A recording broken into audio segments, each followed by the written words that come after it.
जय श्री कृष्णा स्टूडेंट्स।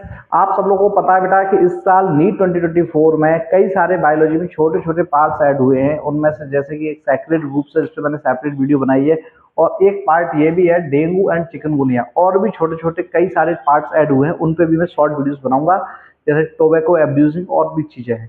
तो बेटा डेंगू चिकनगुनिया को अभी के अभी अपन इसको कंप्लीट करेंगे और इससे बाहर कुछ भी नहीं आने वाला। आप इसको अच्छे से पढ़ लीजिएगा, पूरा आपका काम हो जाएगा। बिल्कुल पॉइंट टू पॉइंट मैं आपको बताने वाला हूँ। देखो बेटा, पहले तो बात है कि डेंगू के साथ चिकनगुनिया ही क्यों, इनका ही कॉम्बो क्या है? क्योंकि बेटा दोनों के दोनों वायरल डिजीज है, दोनों के दोनों वायरल डिजीज हैं। साथ में वायरल डिजीज के अलावा इनके जो वायरस हैं वो एक ही फैमिली के। तो इनका पॉजिटिव एजेंट क्या है, पहले तो हम दोनों को कॉमनली देखेंगे और कॉमनली में पूरा काम खत्म हो जाएगा। लास्ट में कुछ छोटे छोटे डिफरेंस देखेंगे। पॉजिटिव एजेंट, एक होता है पॉजिटिव एजेंट और एक होता है वेक्टर। तो पॉजिटिव एजेंट होता है बेटा अरबो वायरस। कौन सा वायरस? अरबो वायरस। अरबो वायरस, ठीक। अब अरबो वायरस बेटा दो टाइप का है हमारे पास। एक होता है फ्लेवी राइबो वायरस और एक होता है बेटा चिकन गुनिया वायरस।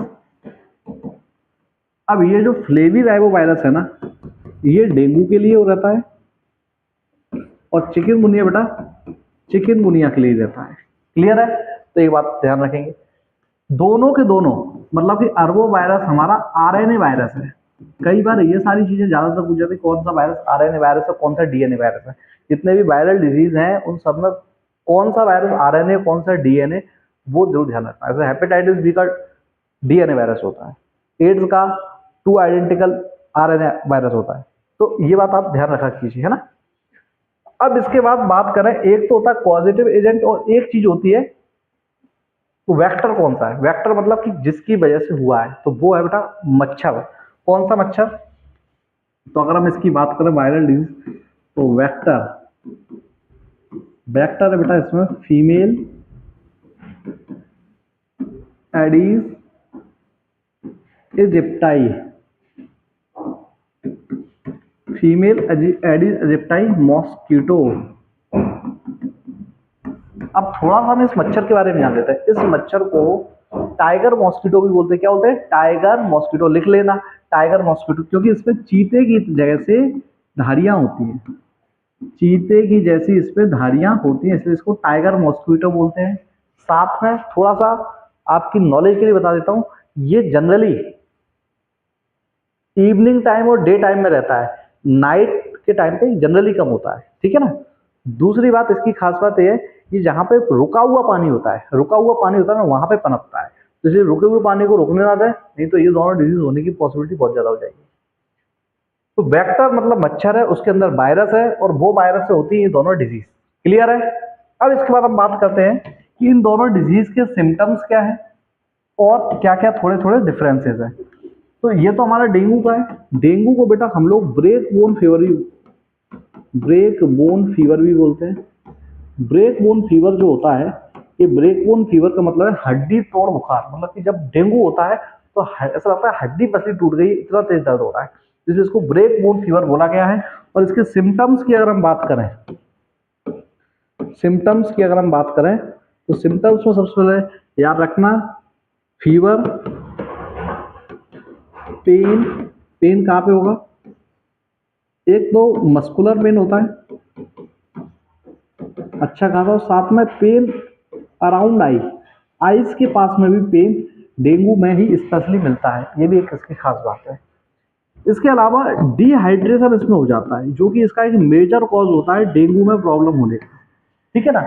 मैं आपको जो पढ़ा रहा हूँ वो नीट के हिसाब से पढ़ा रहा हूँ, एमबीबीएस के हिसाब से नहीं पढ़ा रहा हूँ, इसलिए मैं सिम्टम्स के अलावा इसमें साइंस भी डाल रहा हूँ। अब आपको अभी नहीं पता होगा साइंस और सिम्टम्स में क्या डिफरेंस होता है, लेकिन वो सारी चीजें अपन इसमें कवर कर रहे हैं।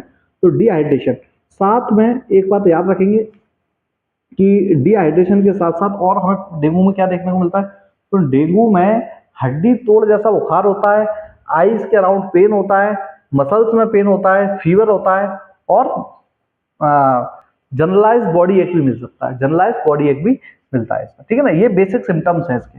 और ये दो टाइप का होता है डेंगू हमारा। कितने टाइप का है? दो टाइप का डेंगू है हमारे पास। कैसा होता है? एक होता है क्लासिकल डेंगू, क्लासिकल डेंगू जिसके बारे में मैंने आपको बताया है। जब क्लासिकल डेंगू बढ़ जाता है तो हमारी कैपिलरीज रप्चर होने लगती हैं, कैपिलरीज क्या हो जाती हैं, रप्चर हो जाती हैं, और कैपिलरीज के रप्चर हो जाने से ये हेमरेजिक फीवर बन जाता है,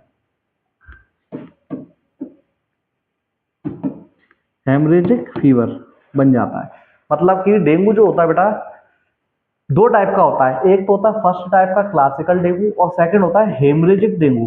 हेमरेजिक डेंगू जो होता है इसमें क्या ऐड हो जाता है, क्लासिकल डेंगू जिसमें ये सारे सिम्टम्स होते हैं, साथ में अगर कैपिलरीज भी रप्चर होने लग जाए बॉडी में तो उससे क्या हो जाता है, उसको हेमरेजिक डेंगू बोलते हैं, क्योंकि इसमें हमारा ब्लड में प्लेटलेट्स डाउन होती चली जाती है। ठीक है ना, अभी अपन देखेंगे इसके सिम्टम्स और क्या क्या होते हैं। ठीक, अब बात करें चिकनगुनिया। चिकनगुनिया के सिम्टम्स की बात करें तो चिकन माने होता है ट्विस्टेड, ट्विस्टेड मतलब कि एक तरीके से चिकन मतलब मुर्गे की जो नेक होती है ना वो एकदम ट्विस्टेड टाइप की होती है, इसलिए इसका नाम रखा गया चिकनगुनिया। लेकिन इसमें बॉडी ट्विस्ट जैसी हो जाती है, अकड़ सी जाती है हल्की हल्की, और जकड़न वाला दर्द होता है, और दर्द में भी बोलते हैं स्पेशली जॉइंट पेन अच्छा खासा मिलता है। चिकनगुनिया के सिम्टम्स में बात करें तो जॉइंट पेन अच्छा खासा मिलता है, साथ में फीवर और हेडेक ये ज्यादातर देखने को मिलता है। ठीक है ना, तो ये बेसिक सिम्टम्स हम याद रखेंगे। अब एक चीज आती है इनक्यूबेशन पीरियड। तो इनक्यूबेशन पीरियड क्या होता है, तो इनक्यूबेशन पीरियड की अगर हम बात करें तो आप पॉज करके नोट कर लीजिएगा बेटा पूरा। ठीक है ना, इनक्यूबेशन पीरियड की बात करें तो एक साइड आपका हो गया डेंगू और एक साइड हो गया आपका चिकनगुनिया। तो इनक्यूबेशन पीरियड डेंगू का बेटा होता है लगभग 4 से 9 या 10 दिन, जबकि चिकनगुनिया का होता है 3 to 6 डेज।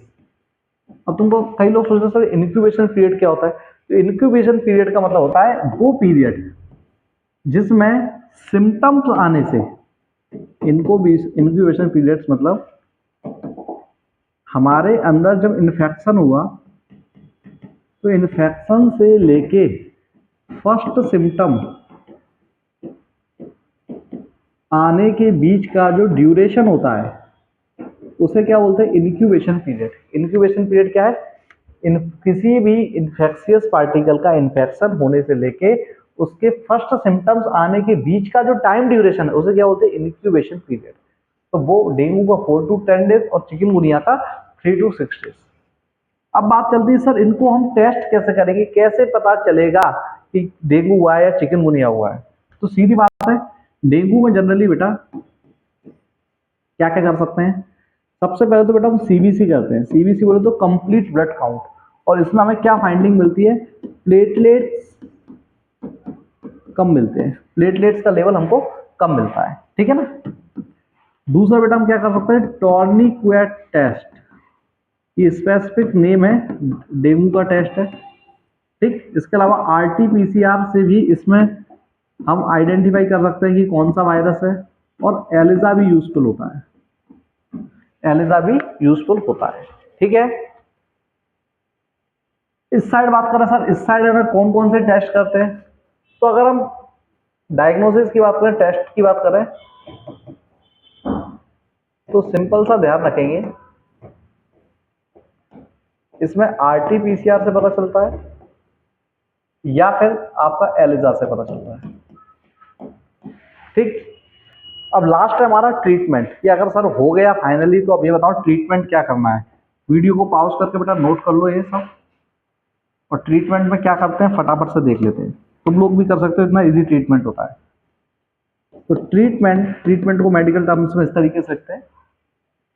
सिम्टम्स क्या है, तो बेसिक सिम्टम्स है, बेसिक सिम्टम है बेटा फीवर और पेन। बेसिक सिम्टम क्या है, फीवर एंड पेन। तो फीवर एंड पेन मैनेजमेंट के लिए बेटा क्या दिया जाता है, ये दोनों में दे देंगे। तो एनाल्गेसिक, फीवर के लिए एंटीपायरेटिक, एंटीपायरेटिक एंड एनाल्गेसिक। एंटीपायरेटिक बेटा जो फीवर को कम करती है, और एनाल्गेसिक बेटा जो पेन को कम करती है। इनके एग्जाम्पल क्या है, तो पैरासीटामोल, नेमोसुलाइड, ठीक है ना, आइबुप्रोफेन, एस्पिरिन, और भी बहुत सारे होते हैं। लेकिन उनमें से एक एग्जांपल मैं बता दे रहा हूँ, बहुत इंपॉर्टेंट बात है, aspirin never gives to dengue patient. क्यों? क्योंकि एस्पिरिन क्या करती है, प्लेटलेट एग्रीगेशन को रोकती है, मतलब ब्लड थिनर है एक तरीके से, ठीक है ना। और प्लेटलेट तो वैसे ही है ना आपकी कम हो गई है, प्लेटलेट का एक्शन को कम करती है, और ये प्लेटलेट तो वैसे ही इसमें कम हो गई है। तो बेटा डेंगू के पेशेंट में कभी भी एस्पिरिन नहीं देते, ठीक है, उसके अलावा सारी एंटीबायोटिक दे देते हैं, लेकिन एस्पिरिन चिकनगुनिया में हम दे सकते हैं। इसके अलावा बात करें, डिहाइड्रेशन एक बहुत कॉमन सिम्टम है। डिहाइड्रेशन मैंने शायद आपको बताना या भूल गया हूँ, ठीक है ना। डिहाइड्रेशन ऑल राइट, इसमें डिहाइड्रेशन होता है, क्या होता है, डेंगू में खासकर ज्यादा होता है डिहाइड्रेशन। तो डिहाइड्रेशन को कंट्रोल करने के लिए हम देते हैं फ्लूइड रिप्लेसमेंट थेरेपी। क्या देते हैं? Fluid replacement therapy. Fluid replacement therapy में क्या करते हैं, आईवी फ्लूइड दिया जाता है, अलग अलग टाइप के आईवी फ्लूइड जो दिए जाते हैं, बॉटल चढ़ती है, उससे बॉडी के अंदर फ्लूइड वॉल्यूम बढ़े। ये बहुत इंपॉर्टेंट है, डेंगू का मेन ट्रीटमेंट ही है। और इसके अलावा कोई और सिम्टम्स आ रहे हैं तो वो देते हैं। डेंगू अगर बेटा बिगड़ जाता है तो कंडीशन बहुत ज्यादा सीवियर हो जाती है, क्योंकि इसमें कैपिलरी रप्चर होती है और हेमरेजिक में कन्वर्ट हो जाता है। ओके, तो बेटा इतना मैंने जो आपको बताया है ये बहुत इंपॉर्टेंट है, इससे बाहर कोई क्वेश्चन नहीं जाएगा नीट लेवल पे।